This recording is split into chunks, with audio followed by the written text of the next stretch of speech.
আপনাদের স্বাগত জানাই। আমি আমার কথা শুনবার জন্য মাঝে মধ্যে বিরতি দিয়েই এই প্রশ্ন বাংলাদেশে, আমাদের প্রতিবেশী দেশগুলোতে, এমনকি বিশ্বজুড়ে হয় যে ভারত এবং পাকিস্তানের মধ্যে যুদ্ধ বাড়ছে। তারা যে যুদ্ধ একেবারে করেনি তা নয়, যুদ্ধ করবার ইতিহাস তাদের রয়েছে। এমনকি আমাদের স্বাধীনতা সংগ্রামে তারা যুদ্ধে জড়িয়ে পড়েছিল, তার আগের ইতিহাস আছে, তার পরের সংঘাত সংঘর্ষের ইতিহাস আছে। সাম্প্রতিক কালের ঘটনা প্রবাহ এই প্রশ্ন আবারও সামনে এনেছে যে ভারত এবং পাকিস্তান যুদ্ধের কিনারায় কিনা, আদৌ তারা শেষ পর্যন্ত যুদ্ধ করবে কিনা, যুদ্ধে জড়ালে বৈশ্বিক অন্যান্য শক্তিগুলোর ভূমিকা কী হবে, বাংলাদেশই বা কী করবে। আমি আমার আজকের এই আলোচনায়, ছোট্ট পরিসরের এই আলোচনায়, সেই উত্তর খুঁজবার চেষ্টা করব। ভারত পাকিস্তান সম্পর্ক আরও একবার উত্তেজনার এক ভয়াবহ মোড়ে।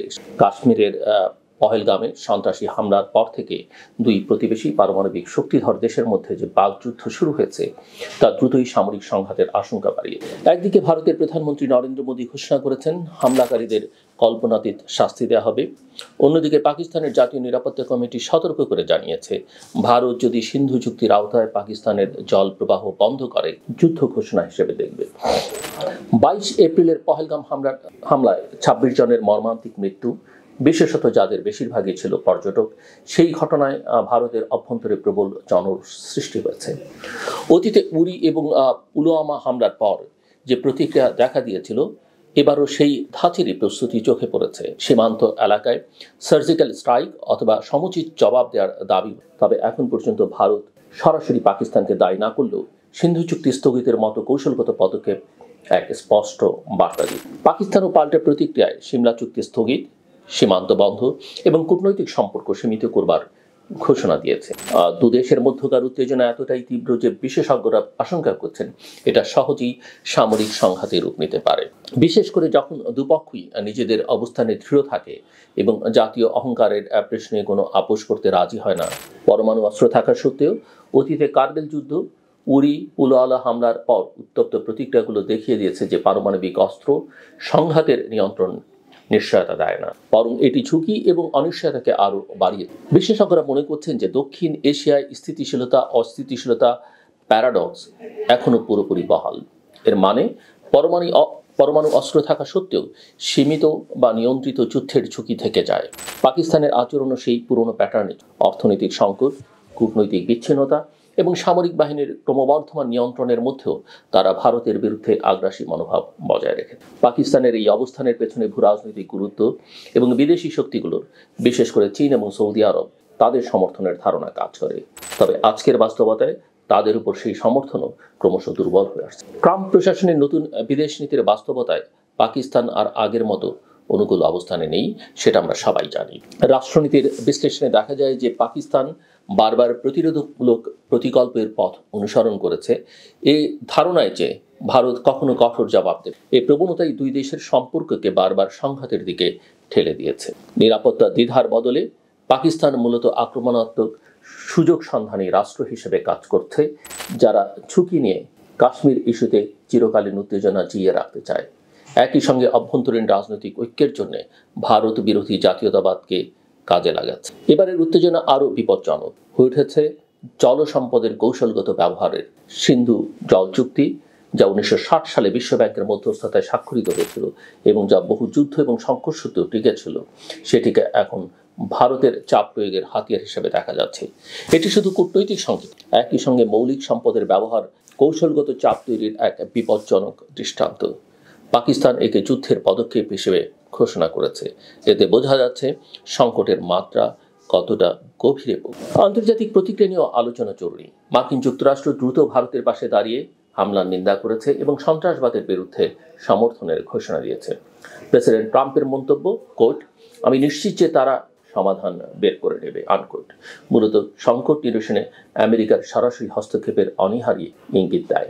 দক্ষিণ এশিয়ায় চীনের ক্রমবর্ধমান প্রভাব মোকাবেলায় ভারতকে পাশে রাখার কৌশলগত প্রয়োজনই এখন যুক্তরাষ্ট্রের মূল অগ্রাধিকার এবং বাংলাদেশ এটা মর্মে উপলব্ধি করেছে অতীতে, বিশেষ করে বিগত সরকারের আমলে। বিশেষজ্ঞরা সতর্ক করে বলেছেন যে উত্তেজনার প্রথম পর্যায়ে ওয়াশিংটন হয়তো দুদেশকে নিজেদের মতো পরিস্থিতি সামাল দিতে, কিন্তু যদি সংঘাত আরও বাড়ে তাহলে আন্তর্জাতিক চাপ বাড়তে পারে। পাকিস্তানের প্রাক্তন রাষ্ট্রদূত হুসেইন হাক্কানি যেমন বলেছেন, এই মুহূর্তে ওয়াশিংটন শান্তি প্রতিষ্ঠায় খুব বেশি উদ্যোগ দেখাবে না। বাংলাদেশের দৃষ্টিকোণ থেকেও এই সংকট অত্যন্ত গুরুত্বপূর্ণ। বাংলাদেশের অন্তর্বর্তী সরকারের পররাষ্ট্র উপদেষ্টা মিস্টার তাওহিদ হোসেন স্পষ্ট করেই বলেছেন যে বাংলাদেশ শান্তি চায়, সংঘাত। বাংলাদেশ নিজে থেকে মধ্যস্থতার উদ্যোগ নেবে না, তবে প্রয়োজনে আলোচনার ফ্যাসিলিটেটের ভূমিকা নিতে প্রস্তুত। বাংলাদেশের শান্তিপূর্ণ এবং ভারসাম্যপূর্ণ পররাষ্ট্র নীতি বজায় রাখার এই অবস্থান যথেষ্ট বিচক্ষণতার পরিচয় দেয় বলে আমার কাছে মনে হয়। কাশ্মীরের ইস্যুতে অতীতে বিভিন্ন উদ্যোগ দেখা গেলেও বর্তমান পরিস্থিতিতে মধ্যস্থতার বাস্তব সম্ভাবনা খুব কম, কারণ ভারত তার অভ্যন্তরীণ বিষয় হিসেবে কাশ্মীরকে দেখে এবং বাইরের মধ্যস্থতার সম্ভাবনাকে দৃঢ়ভাবে প্রত্যাখ্যান করে। যদিও কথা বলা অত্যুক্তি হবে না যে ভারতীয় ভূখণ্ডের মধ্যে যে কাশ্মীর, সেই কাশ্মীরের অধিবাসীরা কখনোই ভারতের কেন্দ্রীয় সরকারের উপরে খুব একটা সন্তুষ্ট নয়। তাদের বিরুদ্ধে, অর্থাৎ সরকারের বিরুদ্ধে নানা অভিযোগ রয়েছে, নিপীড়ন, নির্যাতন, স্বাধীনতায় হস্তক্ষেপ সহ নানা অভিযোগ। এদিকে পাকিস্তান যদিও আন্তর্জাতিকীকরণের চেষ্টা করছে এই বিষয়টিকে, তবুও বর্তমান বিশ্ব বাস্তবতায় ভারতীয় অবস্থান বেশ। তাছাড়া বাংলাদেশের বর্তমান ভঙ্গি আন্তর্জাতিক পরিমণ্ডলে দেশটির নিরপেক্ষ শান্তিপ্রিয় ইমেজকেই জোরদার করবে। এই প্রেক্ষাপটে বাংলাদেশের জন্য বড় চ্যালেঞ্জ হবে সীমান্ত নিরাপত্তা বজায় রাখা, মানব পাচার বা অবৈধ অভিবাসন রোধ করা এবং ভারত পাকিস্তান উত্তেজনার ছায়ায় নিজের অর্থনৈতিক এবং আঞ্চলিক স্থিতিশীলতার স্বার্থ অক্ষুণ্ণ রাখা। বিশেষত দক্ষিণ এশিয়ায় ভূ রাজনৈতিক পুনর্গঠনের এই সময় বাংলাদেশের কৌশলগত স্বয়ংসম্পূর্ণতা এবং উন্নয়নধর্মী নিবারণ ব্যবস্থা গড়ে তোলবার উপর জোর দিতে হবে। বাংলাদেশের জন্য আজকে সবচেয়ে জরুরি হয়ে উঠেছে জাতীয় নিরাপত্তা কাঠামোকে সুসংহত করা, যার ভিত্তি হবে কৌশলগত সংস্কৃতি এবং সর্বজন গ্রাহ্য জাতীয় স্বার্থের স্পষ্ট সংজ্ঞা। জুলাই গণ অভ্যুত্থান এই ঐতিহাসিক সুযোগ এনে দিয়েছে, যেখানে জনগণ রাষ্ট্রের মালিকানা পুনঃপ্রতিষ্ঠার দাবি জানিয়েছে। এই বাস্তবতা মাথায় রেখে জাতীয় ঐক্য গড়ে তোলা, কৌশলগত সংস্কৃতি নির্মাণ এবং সমন্বিত নিরাপত্তা নীতি প্রণয়ন এখন সময়ের অনিবার্য দাবি। আন্তর্জাতিক নজির দেখায় যে শক্তিশালী জাতিগুলো সংকটকালে নিজেদের জাতীয় স্বার্থ পুনর্নির্ধারণ করে, তাদের নিরাপত্তা কাঠামো সংস্কার করে এবং কৌশলগত সংস্কৃতিকে প্রাতিষ্ঠানিক রূপ দেয়। বাংলাদেশের ক্ষেত্রেও সময় এসছে এই পথে এগোবার। এক্ষেত্রে সরকার, রাজনৈতিক দলগুলো, নাগরিক সমাজ, গণমাধ্যম সহ সকল অংশীজনকে ঐক্যবদ্ধভাবে কাজ করতে হবে। বিশ্ব এবং আঞ্চলিক বাস্তবতায় শান্তিপূর্ণ, আত্মবিশ্বাসী এবং কৌশলগতভাবে দূরদর্শী বাংলাদেশ গড়বার জন্য জাতীয় স্বার্থে এক ঐতিহাসিক ঐকমত্য এখন সবচেয়ে বড় প্রয়োজন। তা না হলে বৃহৎ প্রতিবেশীদের সংঘাতে বাংলাদেশ পরোক্ষভাবে ক্ষতিগ্রস্ত হবে এবং টেকসই উন্নয়নের স্বপ্ন ব্যাহত হতে পারে। অতএব ভারত পাকিস্তান দ্বন্দ্বকে নিছক সীমান্ত উত্তেজনা বা কাশ্মীর কেন্দ্রিক বিরোধ হিসেবে দেখলে বিভ্রান্তি হবে। এর শেকড় ছড়িয়ে রয়েছে তাদের ইতিহাস, পরিচয়, কৌশলগত সংস্কৃতি এবং জাতীয় আত্মপরিচয়ের দ্বন্দ্বে। যখন দুই পরমাণু শক্তিধর রাষ্ট্র নিজেদের রাজনৈতিক স্বার্থে জাতীয়তাবাদকে উস্কে দিয়ে সংঘাতের পথে হাঁটে, তখন তার প্রতিধ্বনি শুধু সীমান্ত নয়, সমগ্র অঞ্চলের শান্তি, অর্থনীতি এবং মানবিক নিরাপত্তায় বাজে। এই প্রেক্ষাপটে বাংলাদেশের মতো রাষ্ট্রের জন্য কৌশলগত নিরাপত্তা বজায় রাখা যেমন গুরুত্বপূর্ণ, তেমনি একটি প্রাতিষ্ঠানিক এবং সর্বজন রাজ্য জাতীয় নিরাপত্তা দর্শন গড়ে তোলা অপরিহার্য। আজকের অস্থির ভূ রাজনৈতিক বাস্তবতায় বাংলাদেশ যদি একটি পরিপক্ক, দূরদর্শী এবং ন্যায়ের পক্ষে অবস্থান নেওয়া শান্তিপ্রিয় রাষ্ট্র হিসেবে আত্মপ্রকাশ করতে চায়, তবে কৌশলগত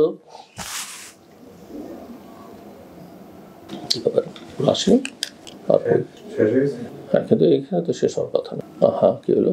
আচ্ছা, এটা আমি লাস্ট লাইনটা বাদ দিয়ে দেবো, আপনি আরেকটু ইয়ে করে 10 মিনিট হয়েছে তো শেষ করে দেবো। নাই থাকলে তো না থাকলে তো এখন তো ওপেন করা যাবে না, আমি ইয়ে করে দেখি দেখেন তো। দাঁড়ান এই যে করে আমি তো পুরো ইয়েটাই পাঠাইছি। হইতে পারে যে কপি করার সময় শেষ করে দিয়ে দেবো। নাই তবে কৌশলগত লাস্ট লাইনটা। হ্যাঁ, ঠিক আছে। কই যেন লাইনটা, লাস্ট লাইনটা দেখে। তবে কৌশলগতভাবে বাংলাদেশের উচিত হবে কোনো পক্ষেই জড়িয়ে না পড়া। একই সঙ্গে একথাও ঠিক, বর্তমান বিশ্ব বাস্তবতায়, ভূ রাজনৈতিক এবং ভূ অর্থনৈতিক বাস্তবতায় চোখ বন্ধ করে বা গা বাঁচিয়ে চলাও সম্ভব। সেখানে দেখতে হবে যে কার সঙ্গে, কোন শক্তির সঙ্গে, কোন পক্ষ সম্পর্কটা রক্ষা করলে বাংলাদেশের জাতীয় স্বার্থ রক্ষা পাবে, বাংলাদেশের জনগণের কল্যাণ হবে, বাংলাদেশ অর্থনৈতিকভাবে সমৃদ্ধ হবে।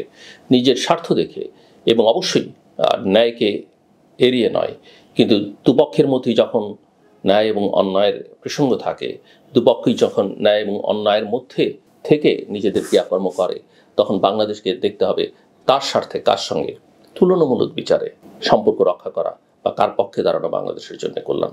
তবে উত্তম হচ্ছে যতটা সম্ভব এড়িয়ে চলা। কিন্তু সবসময় এড়িয়ে চললে বাংলাদেশকে কেন্দ্র করে এই অঞ্চলে আমার এবং আমাদের অনেকের এবং বোধ করি বাংলাদেশের জনগণের যে স্বপ্ন, বাংলাদেশ আসলে এখানে একটা প্লেয়ার হিসেবে, শক্তি হিসেবে আবির্ভূত হতে চায়, শুধুমাত্র দক্ষিণ এশিয়ায় নয়, কোনো এক সময় এশিয়ায় এবং কোনো এক সময় বিশ্বে।